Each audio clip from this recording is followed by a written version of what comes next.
تو فرمایا پھر مٹھیاں سونے کی بھر بھر کے دیتے تھے۔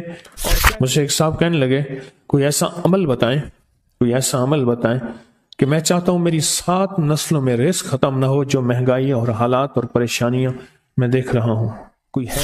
70 اولیاء نے فرمایا کہ جو بندہ یہ وظیفہ پڑھے گا اللہ کا عرش ہل جاتا ہے، لا علاج بیماریاں ہوں، دکھ ہوں، غم ہوں، قرضے ہوں، مصیبتیں ہوں، ناکامیاں ہوں اور پریشانیاں ہوں اور ایسے حالات کہ جو انسان کہے کہ بس سب تو موت ہی ہے، اس کے علاوہ کوئی راستہ نہیں، کوئی ایسی پریشانی ہو، اللہ کا نظام ہے کہ اس پہ وہ ملتا ہے جو انسان گمان نہیں کر سکتا، سوچ نہیں سکتا۔ یہ فیصل آباد کے ساتھ ماموں کانجن میں ایک درویش ہوتے تھے، صوفی عبداللہ صاحب رحمۃ اللہ علیہ، بڑے اللہ والے تھے، درویش تھے، اللہ سے مانگتے تھے، اللہ دے دیتا تھا۔ تو مجھے ان کے ایک شاگرد نے بتایا، اردو بازار لاہور میں ہوتے تھے، کہنے لگے کہ میں ایک دفعہ گیا تو مجھ سے فرمانے لگے کہ میرے سارے کے سارے طالب علم استاد جمع ہو کے آ گئے کہ ہمارے جو ہے وہ ہمارے راشن نہیں، کھانا پینا کچھ نہیں، تنخواہیں نہیں ملی، سب چیز ختم ہو چکی ہے، تو اب ہمیں اجازت دے دیں، آپ کے پاس تو ہے نہیں۔ اچھا فرمایا مجھے چند دن دے دو، جتنے اور دن صبر کر لیا، چند دن مجھے دے دو۔ تو فرمایا پھر بیٹھ گئے مصلی اور جو سورۃ فاتحہ پڑھی نا جب آتے تھے نا، ایاک نعبد و ایاک نستعین، اس کو جو وجدانی کیفیت کے ساتھ دل کی گہرائیوں اندر کے درد کے ساتھ پکارتے تھے، اتنا درد، اتنا غم، اتنا درد، اتنا غم جو پکارتے تھے کہ ایسے محسوس ہوتا تھا کہ زمین ساری کی ساری ہل رہی اور ہر طرف ایک نظام چل رہا ہے۔ اور جب پھر اس صورت کو پورا کرتے تھے، پھر سورۃ فاتحہ پڑھتے تھے، اور جب پہنچتے تھے ایاک نعبد و ایاک نستعین، پھر ایسے ہی جو ہے اس کو دہراتے تھے۔ پر بات یہ ہے وہ دعا پڑھتے نہیں تھے، مانگتے تھے۔ ایک ہے دعاؤں کا پڑھنا، ایک ہے دعاؤں کا مانگنا۔ وہ دعا پڑھتے نہیں تھے، مانگتے تھے، اور اللہ مانگنے والے کو دیتا بھی ہے، اللہ مانگنے والے کو عطا بھی کرتا ہے، اور اللہ کی رحمت مانگنے والے کے ساتھ سدا رہتی ہے، ہمیشہ رہتی۔ وہ دعا پڑھتے نہیں تھے، مانگتے تھے۔ بس کہا کہ ایسے مانگے، ایسا مانگا کہ اللہ پاک کو ترس آیا۔ چند ہی دنوں میں فرمایا اللہ نے دکھایا کہ یہ دیگ ہے، سونے کی بھری ہوئی ہے، اور میں نے آپ کے حوالے کر دی، اور تھوڑا سی ایسی جگہ ہٹائی تو وہ دیگ نکل آئی۔ تو فرمایا پھر مٹھیاں سونے کی بھر بھر کے دیتے تھے اور کہتے تھے اس کو حسب ضرورت خرچ کرنا، خیال کرنا، کہیں فضول خرچی نہ کرنا، اسراف نہ کرنا، اللہ کے خزانے ہیں اور برکت والے ہیں، کہ اللہ ناراض ہو کے چھین نہ لے، کہ اللہ ناراض ہو کے چھین نہ لے۔ مجھے ایک صاحب کہنے لگے کوئی ایسا عمل بتائیں کہ میں چاہتا ہوں میری 7 نسلوں میں رزق ختم نہ ہو جو مہنگائی اور حالات اور پریشانیاں میں دیکھ رہا ہوں، کوئی ہے عمل؟ میں کہا بالکل ہے۔ میں نے کہا روزانہ 40 منٹ بیٹھ، 40 منٹ صبح دوپہر شام، جو تیری تنہائی کا وقت ہو، کہ یا اللہ دنیا میں ایسی جگہ کوئی کہیں ہوتی، اکیلے بیٹھے رہتے یاد تیری دل نشیں ہوتی، اکیلے بیٹھے رہتے یاد تیری دل نشیں ہوتی۔ 40 منٹ کوئی ایسا بیٹھ 40 منٹ اس انداز سے مصلی پہ، کہیں بستر میں، کہیں ایسی جگہ جہاں سوئے نہیں، اور بس صرف ایک بار سورۃ فاتحہ پڑھ، اور اس کے بعد ایاک نعبد و ایاک نستعین کو دوہرا۔ جاگ رہے ہیں، دیکھتے رہیں، مجھے دیکھتے رہیں، میں آپ کو دیکھتا رہوں۔ آپ اللہ کے اور اس کے حبیب کے مہمان ہیں، آپ کو دیکھنا بھی ثواب ہے، آپ کو دیکھنا بھی ثواب۔ تو میں نے اس سے عرض کیا کہ بس اس کو وجدان سے پڑھو، ایسے پڑھ کے رونگٹے کھڑے ہو جائیں، آنسو بہنے لگ جائیں، دل کے اندر کا درد اور دل کا اندر کا غم اور اللہ کے سامنے حاضری، استحضار، اور یہ کیفیتیں تیری ہوں کہ بس اس کے علاوہ کوئی مجھے یاد نہ رہے۔ اس درد سے پڑھو، 40 منٹ۔ 40 کی عدد کے ساتھ کائنات کے رازوں کا بڑا تعلق ہے۔ 40 کا جو عدد ہوتا ہے، بس 40 کی عدد کے ساتھ پڑھ، اور بہت توجہ سے پڑھ، اور بہت دھیان سے پڑھ، بہت توجہ سے۔ روز پڑھ. مجھ سے کہنے لگا کتنے دن پڑھوں؟ تو میں نے اس سے کہا مجھ سے یہ دن نہ پوچھ، تیرا دل خود بولے گا. پھر فیصلے ہو گئے ہیں، بس ختم. دل خود بولے گا. یہ بتائیں کہ پیٹ بھرتے ہوئے کوئی گھنٹی بجتی ہے یا دل خود بولتا ہے کہ پیٹ بھر گیا؟ پیاس میں بھی کوئی کہتا تو نہیں ہے کہ آپ کی پیاس بجھ گئی ہے، وہ دل خود بولتا ہے کہ بس اب پانی کی ضرورت نہیں ہے. نیند سے دل بھر جائے تو بس دل بس اب سو لیا، وہ اٹھیں. اسی طرح دل خود بولے. دل خود بولے. کیا بولے؟ دل خود بولے. اور دل اندر بولے. دل اندر بولے.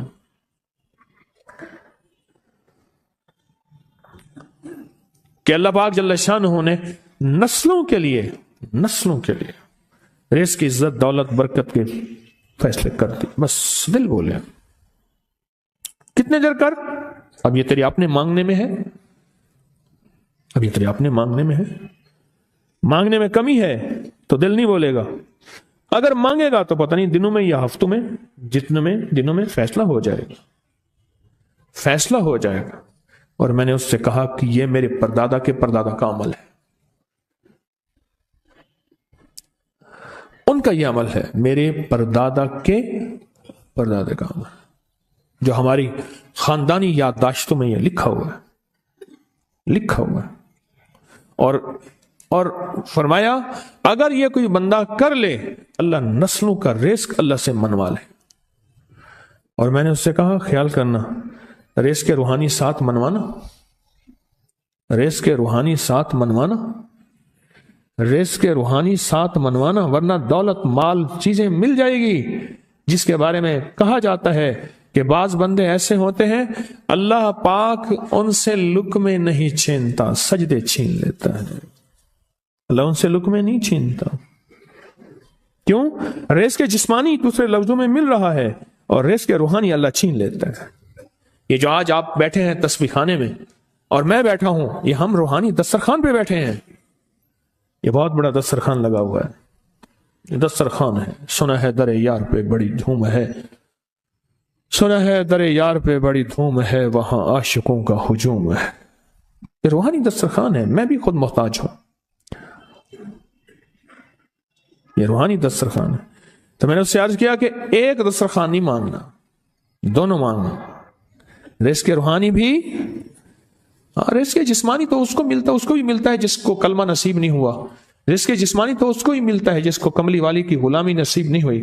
رزق جسمانی تو اس کو ہی ملتا ہے جس کے ماتھے پہ شقاوت لکھی ہے. رزق جسمانی تو اس کو ملتا ہے جو اللہ کا نافرمان ہے. رزق جسمانی تو اس کو ملتا ہے جو اللہ کے وجود کا انکار کرتا ہے. رزق جسمانی تو اس کو ہی ملتا ہے جو آخرت اور قبر کا انکار کرتا ہے. رزق جسمانی تو اس کو ملتا ہے جو جنات اور برزخ کا انکار کرتا ہے. رزق جسمانی تو اس کو ملتا ہے جو خود کملی والی کی نبوت کا انکار کرتا ہے. وہ تو بے بہا لوگ ہیں، ان کو ملتا ہے. پر تجھے بھی صرف رزق جسمانی ملا اور اللہ سے یہ منوا لیا. نہ یہ نہ منوانا، اللہ سے کہنا ہے اللہ رزق روحانی بھی دے اور رزق جسمانی بھی دے. دو رزق کٹھے عطا فرما. کون سا رزق؟ رزق اور رزق جسمانی بھی دے. کہیں ایسا نہ ہو کہ میری نسلوں میں صرف مال دولت اور چیزیں ہوں اور تیرا نام اور تیرے حبیب کا نام نہ ہو، تیرا نام اور تیرے کملی والے کا نام نہ ہو، تیرا نام اور تیرے دوستوں کا نام نہ ہو، تیرا نام اور تیری آل و اصحاب کا نام نہ ہو. کہیں ایسا نہ ہو میں محروم ہو جاؤں. مجھے آل اور محمد اور آل محمد اور اصحاب محمد کی نسبتیں یہ بھی ساتھ عطا کیے رکھ. میں نے اس سے کہا کہ دو چیزیں مانگنا. اچھا قدرت کا نظام ہے، کچھ دیوانے بھی ہوتے ہیں، یقین والے ہوتے ہیں. آپ جیسے آپ مخلص بیٹھے ہیں اور پوری دنیا میں ہمارے ساتھ اس وقت مخلص بیٹھے ہیں جو ہماری آج کی محفل میں شریک ہیں، ہوتے ہیں دیوانے. اس نے یقین سے پڑھنا شروع کر دیا. مجھ سے کہنے لگا ایک وقت ایک جگہ ہو بہت بہتر. میں نے اس سے کہا، میں نے کہا پھر بھی اگر ایک وقت ایک جگہ میسر نہ بھی ہو تو اگر عمل کسی وقت چوک جائے، عمل کی جگہ چوک جائے، عمل کا وقت چوک جائے، مجبوری میں نہ ہو تو بہتر ہے، پر توجہ نہ چوکے، دھیان نہ جائے، استحضار نہ جائے، یقین نہ جائے، اور سچا یقین ہو. سچا یقین کہ میرا اللہ خود کہتا ہے یہ مانگنا بھی تو اسی نے دیا ہے نا، اسی نے مانگنا دیا ہے. جب اس کریم نے مانگنا ہی خود دیا ہے تو عطا بھی خود کرے گا. نہیں خوف نارے جہیم کا کہ کرم ہے مجھ پہ کریم کا، وہ خود عطا کرے گا مجھے، اس نے مانگنا دیا دے گا۔ یقین ہو ایسا ایسا ایسا ایسا، اتنا زبردست یقین ہو، اتنا یقین ہو اللہ کے ملنے پہ اور اللہ کے مانگنے پہ، اتنا یقین ہو کہ گمان اور خیال سے بالا تر یقین ہو، بہت زیادہ یقین ہو۔ یاد رکھیے گا میری بات، میری طرف دیکھتے رہیں، یاد رکھیے گا جس کو ملا ہے یقین کی طاقت میں ملا ہے، اور جس سے چھنا ہے بے یقینی نے اس سے سب کچھ چھین لیا، بے یقینی نے اس سے سب کچھ چھین لیا ہے۔ جس کو ملا ہے یقین کی طاقت سے ملا ہے، یقین ہو کہ میں کر رہا ہوں اور اللہ مجھے دے دے گا۔ کہا کہ کیسا یقین ہو؟ کہا جیسے بکری کے تھن دودھ سے بھرے ہوئے اور میں کہوں کہ میرے ہاتھ سے دباؤں گا اور دودھ نکلے گا، اس سے زیادہ یقین۔ اور کہا کس سے زیادہ یقین؟ کہا کہ ایک بڑا نوٹ ہو اور بڑا نوٹ کے اندر جو ہے ایک آنے کی چیز آنی ہے، تو میں کہوں گا اس سے تو اس کی نوٹ کے اندر تو ہزاروں آنے ہیں، اور میں ایک آنے کی چیز، ایک ٹکے کی چیز لوں گا اور میرا کام بن جائے گا۔ اس سے زیادہ یقین ہو، اور اس سے کہیں زیادہ یقین ہو کہ سخت پیاس ہے اور میں پانی کو دیکھوں، اور پانی کو دیکھتے ہی مجھے یقین ہو کہ اس سخت پیاس میں میرا پیاس بجھ جائے گی، پیٹ بھر جائے گا۔ اس سے کہیں زیادہ یقین ہو۔ میں پھر بھی یقین کو نہیں سمجھا سکا، علم بھی محدود ہے، الفاظ بھی میرے پاس محدود ہیں۔ اس سے کہیں زیادہ یقین ہو، اس سے کہیں زیادہ یقین ہو، اور بہت زیادہ یقین ہو، اتنا یقین ہو۔ کیا خیال ہے؟ آپ چاہیں گے اپنی نسلوں کے لیے بخت، رزق، نصیب اور مقدر منوا لیں؟ کیا خیال ہے؟ وہ بڑا کریم ہے۔ میں نے ابھی نہیں بتایا کہ قرآن کا واقعہ سنایا، حضرت موسیٰ اور خضر علیہ السلام کا قرآن کا واقعہ سنایا کہ ان کی 7 نسلوں کا جو ابا تھا نا، وہ 7 نسلوں میں پہلے والا ابا، دادے کے دادے کے دادے کا دادا، ٹھیک، وہ نیک تھا، وہ دعائیں مانگتا تھا، وہ اللہ کے ساتھ تعلق میں تھا، اس کا تقویٰ تھا، وہ اس کی نیکی کا اثر، اس کی نیکی کا اثر، اس کی نیکی کا اثر نسلوں میں منتقل ہوا، نسلوں میں منتقل ہوا۔ پڑھ لیں، مانگ لیں، اللہ سے کر دیں کہ اللہ میرے لیے اور میری نسلوں کے لیے رزق روحانی اور رزق جسمانی کے فیصلے کر دیں،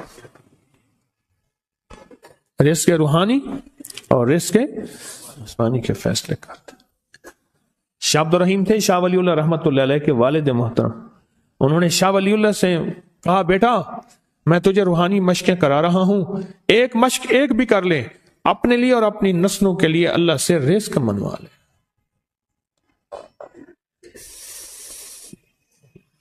اللہ سے رزق منوا لے، اللہ سے رزق منوا لے۔ تو پوچھا کہ حضرت میں رزق کیسے منواؤں؟ میں کہ کچھ وقت ایسا نکالا کر، ایسا وقت نکالا کر 2 گھڑی اور 3 گھڑی کا، ایک ساتھ 2 گھڑی اور 3 گھڑی، ایک ساتھ تقریباً 21 منٹ کی ہوتی ہے، تقریباً 21 منٹ کی، 2 ساتیں مل جائیں تو 40 منٹ بنتے ہیں، تو ایک ساتھ 2 ساتھ 3 ساتھ کی گھڑی میں کہ بیٹھ کے نا سورت فاتحہ اور اس میں ایاک نعبد و ایاک نستعین کا تکرار اور استحضار کیا کر، اور ایسا کیا کر تیری آنسوں بہیں، تیرا دل روئے، تیری آنکھیں روئیں، تیرے رونگٹے کھڑے ہوں اور رواں رواں، اور اس کے اندر سے تیرا پل پل، تیرا من، تیرا جذبہ، تیری سوچیں بولیں، کیا بولیں؟ ایاک نعبد و ایاک نستعین۔ تو ایک میلہ تھا اللہ کے نیک بندوں کا، تو اس میں 70 اولیاء جمع ہوئے، 70 اولیاء جمع ہوئے۔ ہر اللہ کے ولی نے کہا کہ آپ کوئی ایسا وظیفہ بتائیں، ایسی تسبیح بتائیں، ایسا ذکر بتائیں جو اللہ کے عرش کو ہلائے اور جو اللہ کی ذات کو متوجہ کر دے، جو اللہ کے تعلق کو نصیب کر دے، کوئی ایسا ذکر، کوئی ایسی تسبیح بتائیں۔ فرمایا سب نے بتایا کہ سورت فاتحہ ہے، اور اب سب سے پوچھا سورت فاتحہ میں کوئی ایسا جز بتائیں جو سورت فاتحہ کا دل ہو۔ سورۃ یاسین قرآن کا دل، لیکن سورۃ یاسین کا دل سلام قولا من رب الرحیم۔ ہر سورت کے اندر اللہ پاک نے کچھ نعمتیں، کچھ نقطے رکھے ہیں۔ تو فرمایا سورۃ فاتحہ کا دل، تو میلے میں جتنے بھی اولیاء 70 بیٹھے تھے، سب نے کہا کہ اگر سورۃ فاتحہ کا دل پانا ہے تو وہ صرف کیا ہے؟ ایاک نعبد و ایاک نستعین۔ اس کا مفہوم عام سادہ سے یہ ہے کہ مولا غلامی تیری، در کسی اور کا۔ جب غلام تیرے ہیں، منگتے تیرے ہیں، بھکاری تیرے ہیں، محتاج تیرے ہیں، پھر در بھی تیرا ہے،